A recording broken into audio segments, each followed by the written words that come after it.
my accolades, instead of coming from God, came from how people thought about me, which then turned into an eating disorder of just binge eating all the time.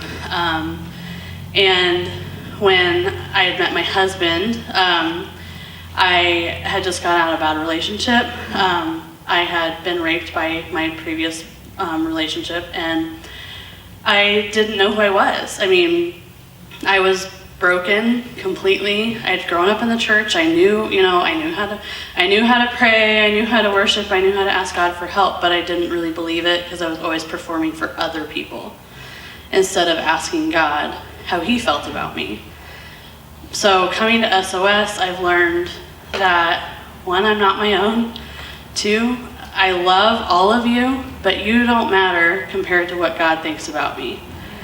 And he has helped me, this group has helped me through just being able to stand firm on my own 2 feet, to be able to tell people, you can't treat me like that. I am able to say that at work when I was always so scared, like, oh, I can't say that to my boss. I can't say that to my coworkers because someone's going to tell on me. And now I don't have to worry about that. I just go, you know what? It's not okay to say that to me.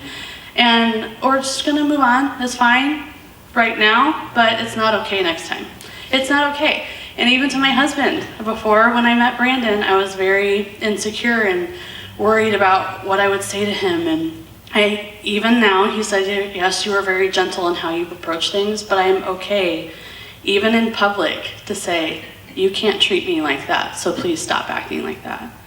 And that little Miss Goody Two-Shoe, little girl, Lindsay, that's still inside, would have never, ever, even to this day, probably would have never done that if I had not found this group.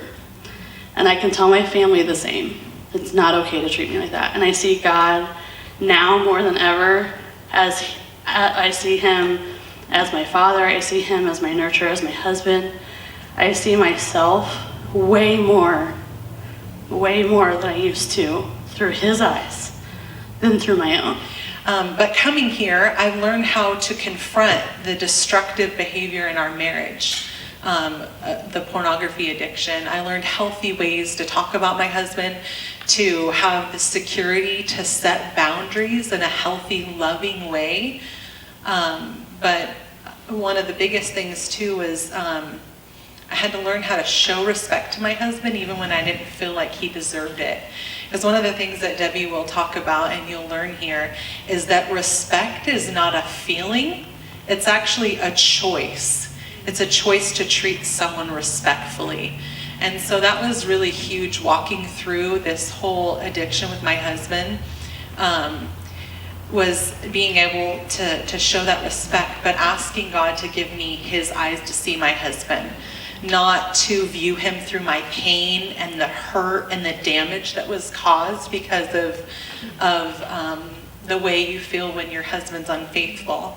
And no, he didn't have an affair, but that's what it felt like to me when he was in such a huge addiction. And so God just walked through this process. He showed me how to speak life to my husband in the hardest season I had ever gone through. I never would have thought that I could build him up in moments where he was breaking my heart, and God just was able to take just this most horrible situation and cause good to come from it. One of the biggest things too, not just the respect thing, but being a safe place for my husband. My husband went through a lot of trauma as a kid. He was physically and sexually abused and went through foster system, and so he had a lot of trauma and was very broken. And so just being able to let God use me through that and not just be selfish in my pain. I still dealt with my pain on my own, and I set healthy boundaries. I didn't let him mull me over and just keep hurting me. But coming here and getting the support from the women at my table and the wisdom from Debbie, I was just able to walk through it and see him and build him up. I know that sounds really weird, but I'll just share a brief testimony to give you an idea of what I'm talking about. My husband had been clean from pornography for a long time. He has an accountability partner. We got internet completely out of our house. We had all these safe boundaries that we had put in place. We had a battle plan, as we called it, of how we were gonna get this out of our life and out of our marriage. But he had slipped up and he looked at pornography. And previously he would have hidden it and lied about it. But this time he came home crying and told me what happened. And he looked like a dog who had been beaten all day. He was just downcast and so upset and so mad at himself. And he told me, I looked at pornography today and I called my sponsor right away. And he's just so mad at himself. And he's like, I'm not gonna go to my men's meeting tonight. I shouldn't even be a leader. I can't believe this. But in that moment, God gave me his eyes for him, not mine. And I was able to lift up his chin, wrap my arms around and pray for him and tell him today was not a failure. Today you triumphed over the enemy because you came home and you told me. You called your sponsor. You stopped immediately. And being able to do those things, it may sound silly, but those moments are what changed my marriage, are what changed my husband to know what you've done isn't who you are. After a long year of painful therapy and healing, I married my current husband, who is a former pastor. Couldn't be more opposite than my dad and my first husband. Couldn't be. I've always said I think I was married to Satan first, and now I'm married to someone like God. It's like I couldn't be more opposite. These men are ridiculous. My now husband was the very first man that told me that I was worthy of God's forgiveness and to get the cross off my back because of some choices I made. It was my identity for so long. It just carved out my broken road. And I had no idea. I'm like, even me, he forgives me? I'm bad. He said, you're not bad. You're not any different than anybody else. A sin is a sin. What you did is no different than stealing a pen from Squadron of Sisters, which I might have a couple in my car. But he was the very first man that was godly enough to me to make me realize that I saw God for the first time probably in my entire existence, even though I was born and raised in the church and I was married to him in my late 30s. We've been together almost 13 years, and that same amazing husband also had brain aneurysm, just like my mom, in 2012. And some of you know me from that time frame. Due to his he fully recovered against all odds. He was supposed to die, and he's upstairs now. Not up.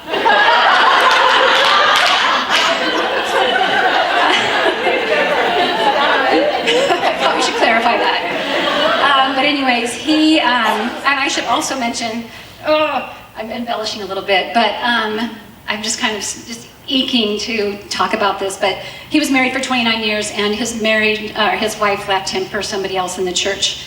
And so all the board members at the church where we came from took the church away from him. So he lost his church before he got married to me. And so he's been always just trying to fumbling like, what, God, what are you trying to do? Why? Now I'm having an aneurysm just like Deborah's mom, and this is just PTSD on her, and it was really traumatizing for me to go through it again. But then he was fully restored with not even a limp or a wimpy eye or nothing. It's like, nobody even knows that your brain blew to smithereens, and here you are. You're just walking and we have nothing. We lost our business, we lost our home because of his aneurysm and all the medical bills, filed bankruptcy. And, but I was so angry at God through all of that. I'm like, what is he doing to us? Why is this happening? And he never lost his faith, and he always continued to love God. And I was like Job's wife, but we weren't even good enough to be Job because we didn't have all the riches. And I was like Joseph in the well, we're still in the well. I was like, what are you doing? And he was just like, doo-doo-doo, he was fine. My husband was always just even keeled about it all. And so, let's see here. Then we were facing with reinventing our careers and who wants to hire a former business owner. I ended up at Verizon meeting Debbie and Hillary, some of my greatest friends to this day. And it's been a challenge and still trying to wonder, what is God doing? And I came here asking first for restoration, I need restoration in my marriage and in our lives. And most recently in November, and this is why I'm here today, is my husband was airlifted back to Harborview again with more blood clots. It started in his leg, and now they continue to be in his lungs to this day. And so, but again, fully recovered, and he's just like a mystery man. And so we're like, what is going on? So I realized before I say that, I was done. I was ready to give up. I couldn't face the stress or the PTSD one more day. I couldn't, the financial stress, the scare of, is he gonna have clots? Is he gonna die today? How are we gonna pay the bills? So I called Debbie Chavez, whom I met only a few weeks earlier, and she encouraged me to go to this thing called Squadron of Sisters. I mentioned it probably wasn't going to be for me. After all, I had long before given up on God, realizing that sure, God is love, but just not for me. And all I wanted to do was really get ugly with my anger towards him and get out the ugly cry. And she said, perfect! This is the best place to do that! So see you tomorrow at 10:30, and don't forget to bring your ugly cry. So the things that SOS has given to me has brought hope to my life where I was hopeless. It made me realize that there are many women who are looking for the same kind of hope, and because of all the trials I have gone through and the pain I've felt through my years, I just may be able to bring hope to others.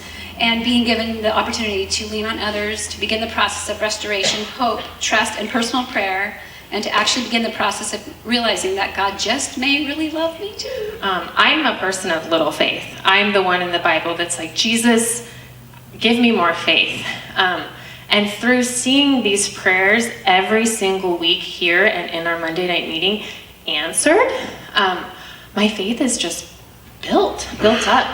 And then also, it reaffirms my gifting, and it reaffirms, that God is actually talking to me through the other women. There's confirmation in the prayer. I'm saying, oh, I actually am hearing and seeing things from the Lord, which makes me feel, one, not crazy,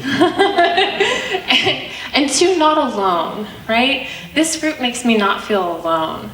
I have all these little tidbits of advice and wisdom that Debbie has said.